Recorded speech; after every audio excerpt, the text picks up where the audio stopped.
You're standing at the edge of a forest when you see it. A wolf, moving towards you, slow, deliberate, and every instinct you have screams one word: run. But you don't move, because something about this wolf is wrong. Its head hangs low, almost dragging. Its back legs are trembling with every step. Its ribs push against its fur like tent poles under a thin sheet. This animal isn't stalking you. It can barely hold itself up. It's dying, and somehow it knows it. Here's what's supposed to happen next. Every rule of nature says a dying wild animal does one thing, and one thing only: it hides. It drags itself into the dark, finds somewhere quiet and hidden and far away, and it disappears, alone. No witnesses. That's the instinct. That's how it has worked for millions of years across almost every species on Earth. So this wolf should be turning away from you right now. It should be spending its last drop of strength getting as far from a human as it possibly can. Because to a wolf, you are the single most dangerous thing it has ever laid eyes on. Your species is the entire reason its species learned to fear the open. For thousands of years, the sight of a human meant one thing to a wolf: death. And instead, it's doing the exact opposite.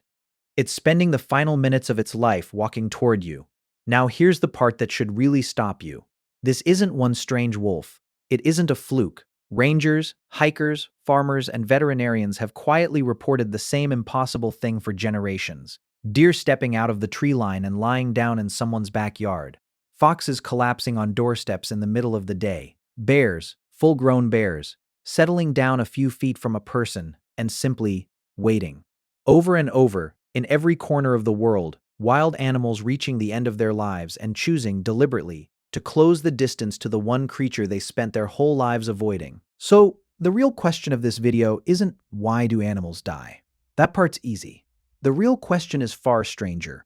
Why would a dying animal spend its final moments walking toward a human, when every survival instinct it owns is screaming at it to run the other way? Because on paper, this shouldn't exist. Evolution should have wiped this behavior out a long, long time ago. Think about it. An animal that approaches humans when it's at its weakest is an animal that gets killed faster. And a trait that gets you killed is a trait that doesn't get passed down to the next generation. Nature is supposed to punish this, ruthlessly. The animals with this instinct should have vanished, leaving behind only the ones that hide. And yet, here it is, walking across the grass toward you right now, thousands of years later. Now, I know exactly what you're already thinking. The warm answer. Maybe they can sense that we're kind. Maybe, at the very end, they come to us for comfort. And I want to be honest with you right now, before we go a single step further. That is part of it. There is real tenderness buried in this story. But it is not the whole answer. It's not even close. Because when you actually dig into why this happens, when you follow the biologists, the trackers, and the people who've held these dying animals in their arms, you don't find one reason. You find three. Three completely different explanations for the same haunting behavior. And only one of them is the gentle one you're hoping for. The other two are colder, stranger, and once you've heard them, a lot harder to forget. So before you decide what that wolf crossing the grass really wants from you, we have to start with the first explanation. And it doesn't begin with love or loyalty or some secret bond between animals and humans. It begins with something quietly breaking down inside the dying animal's own body. The first explanation is also the hardest one to hear, because it isn't romantic at all. That wolf may not be walking toward you because it wants you. It may be walking toward you because the part of its brain that was supposed to keep it away has simply stopped working. Here's something most people never think about. Fear isn't free. We treat fear like a feeling, something that just happens to an animal. But biologically, fear is expensive. Staying alert, scanning for threats, keeping the muscles primed to run, all of that burns energy. A healthy wolf can afford it. It runs that alarm system every second of every day, and the fuel to keep it running comes from a body that eats, sleeps, and heals. Now take that fuel away. A dying animal is a body running on empty. Its organs are shutting down one by one. Its blood sugar is collapsing. Its temperature is dropping. And when the tank hits zero, the body starts making brutal decisions about what to keep powered and what to switch off. The heartbeat stays. The breathing stays. But that constant exhausting wall of vigilance, the one that took one look at a human and screamed run, that's a luxury. And a dying body cannot afford luxuries. So the fear doesn't get overcome. It gets switched off. Not by courage, by bankruptcy. Put yourself inside that failing body for a second. Everything is fading. Sound is muffled. The edges of your vision are going soft and gray. You're cold in a way that no amount of sun can fix, and your legs feel like they belong to something else. The forest that terrified you your whole life, every shadow a threat, every scent a warning, has gone quiet, not safe, just distant. And in that fog, you're not making a brave choice to approach a human. You genuinely can't remember why you were ever supposed to be afraid of one. There's a second half to this too, and it's just as unmagical. Dying animals don't actually aim for people. They aim for what people accidentally provide. A porch is dry, a barn is warm, a backyard has still water and soft grass and shelter from the wind. To a body that's freezing and shutting down, a human's world is basically a giant heated waiting room with snacks. The animal isn't seeking you. It's seeking warmth, water, and stillness, and you just happen to live at the center of all three, which honestly is a little humbling. You spend your whole life thinking you'd be the hero in the animal's final story, the gentle soul it chose at the end, and the cold truth is, half the time, you're not the chosen companion. You're the nearest radiator with a water bowl. So that's the first theory, and it's a strong one. The failing brain drops the fear. The freezing body drifts toward warmth. Case closed, right? A dying animal near a human isn't a mystery. It's just biology running out of battery. Except it doesn't hold up. Not all the way. Because if this were the whole story, every one of these animals would arrive the same way. Confused, stumbling, collapsing wherever they happen to run out of road. And a lot of them do. But not all. And this is where it gets strange. Because the reports that keep people up at night aren't the confused ones. They're the calm ones. The wolf that doesn't stagger in by accident, but walks a straight line to a specific person and lies down at their feet. The deer that stops, turns its head and holds a human's gaze, steady, aware, unafraid, before settling into the grass. The animals who don't seem lost at all, who seem, impossibly, like they came on purpose, like they made a decision. A broken brain doesn't make decisions. A body that's just drifting toward heat doesn't stop to look you in the eye. So the battery theory explains the stumblers. It explains the accidents. But it can't explain the ones who arrive with intention, the ones who seem to choose. And to understand those, we have to leave the cold biology behind and look at something much warmer and much harder to explain away. To understand the animals who arrive on purpose, you have to understand something we almost never give wild animals credit for: memory.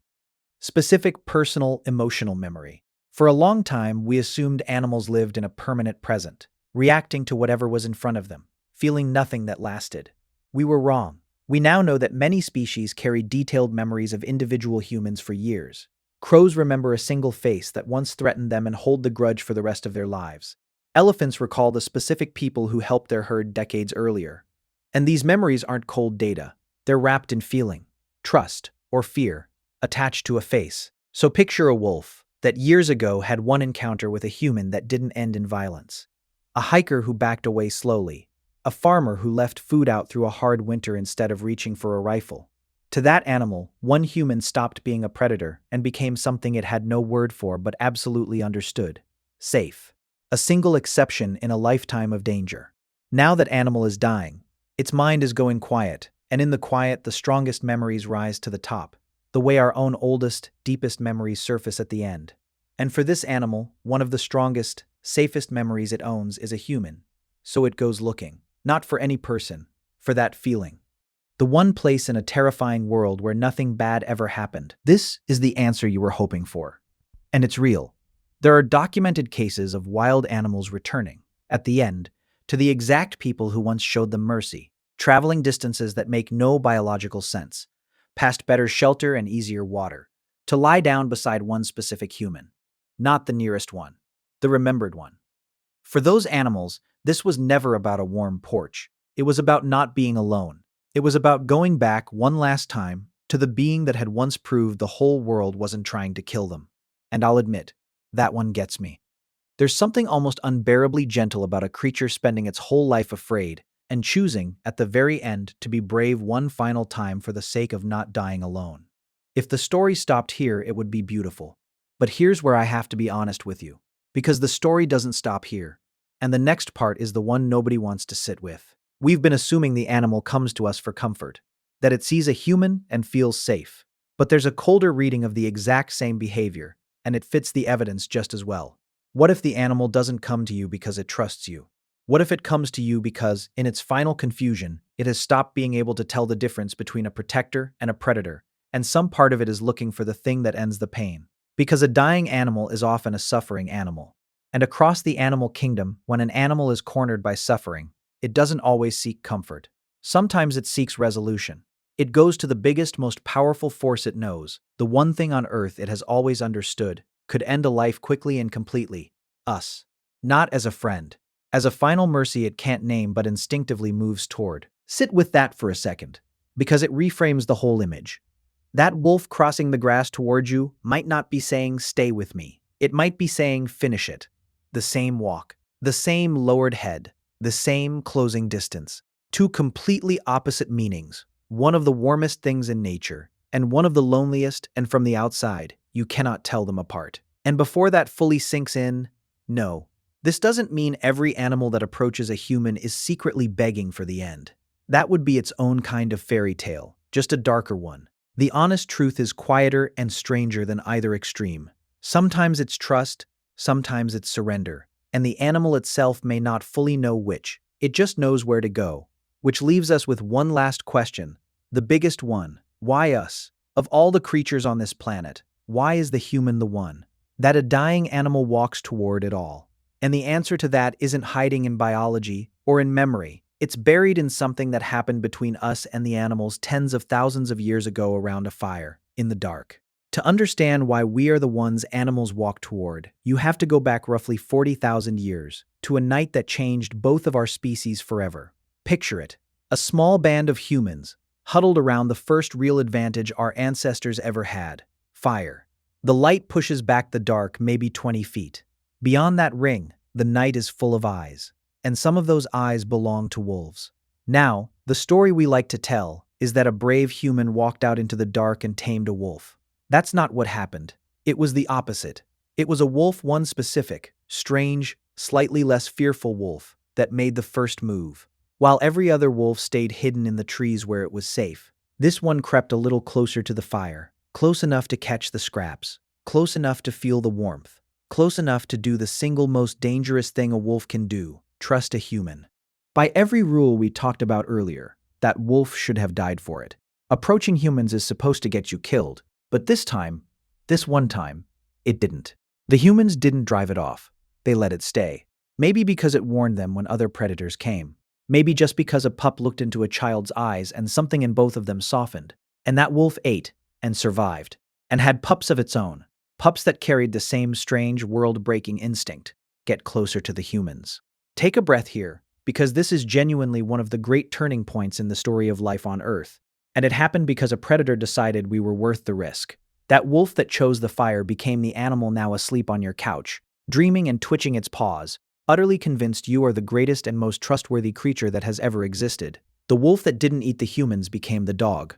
We didn't conquer the dog. We were adopted by it. And 10,000 years later it still hasn't figured out that the vacuum cleaner isn't a threat. So, the trust may have slightly outrun the wisdom. But here's why this matters for our dying wolf. That night by the fire didn't just create dogs. It planted an idea into the animal world itself, a rare but real exception to the oldest rule there is. For almost every creature, a human is death. But somewhere in the deep memory of many species runs a second, quieter signal. The human can also be the one who lets you live, the one who shares warmth, the one who doesn't finish the kill. We are, to the animal kingdom, the most terrifying thing alive, and, on rare unforgettable occasions, the most merciful. We are both. And an animal at the end of its life, reaching for the one force big enough to matter, is reaching toward that contradiction. So step into it yourself, the way our ancestor did. It's dark. You're at the edge of the firelight, and something is moving toward you out of the black. Slow, low, weak. 40,000 years ago, your ancestor made a choice in that exact moment that echoes all the way down to you. They didn't reach for a weapon. They reached out a hand. And every dog that has ever loved a human exists because, on that night, a human chose mercy over fear. Which flips this entire video on its head, because this whole time you've been asking why a dying animal would come to a human, why it chooses us. But maybe that was always the wrong question. The wolf at the fire didn't come to us because we're kind. It came, and then we decided who we were going to be. The animal takes the risk. But the meaning of that moment, comfort or cruelty, mercy or fear, has never been up to the animal. It's up to the human it walked toward. It's up to you. So let's go back to that wolf on the grass, the one walking toward you. Because you understand now what you're actually looking at, and it was never one thing. Maybe its fear has simply run out of fuel, and its body is drifting toward your warmth, the way anything cold drifts toward heat. Maybe it remembers some old mercy, a winter it didn't starve, a human who once chose not to be a monster, and it's going back to the safest place it ever knew. Or maybe it's carrying something heavier, and it's walking toward the one force it has always understood was powerful enough to end things, hoping for a mercy it can't name. 3 different animals, walking the exact same walk. And the quiet, honest truth is that you will almost never know which one is crossing the grass toward you. From the outside, surrender and trust look identical. That's the part that stays with you. But here's the thing this whole story has been circling, and it's the only part that's actually in your hands. Whatever is driving that animal, a failing brain, an old memory, a final plea, it made its choice. It spent the last strength it had to close the distance to you, against every instinct 40,000 years of evolution built into it. It gambled on the human, and that gamble is the same one a half-starved wolf made at the edge of a fire an age ago. The gamble that gave us every dog that has ever rested its head in a human lap. The animal takes the risk. What that moment means has always been up to us. So put yourself back there one last time. The forest is quiet.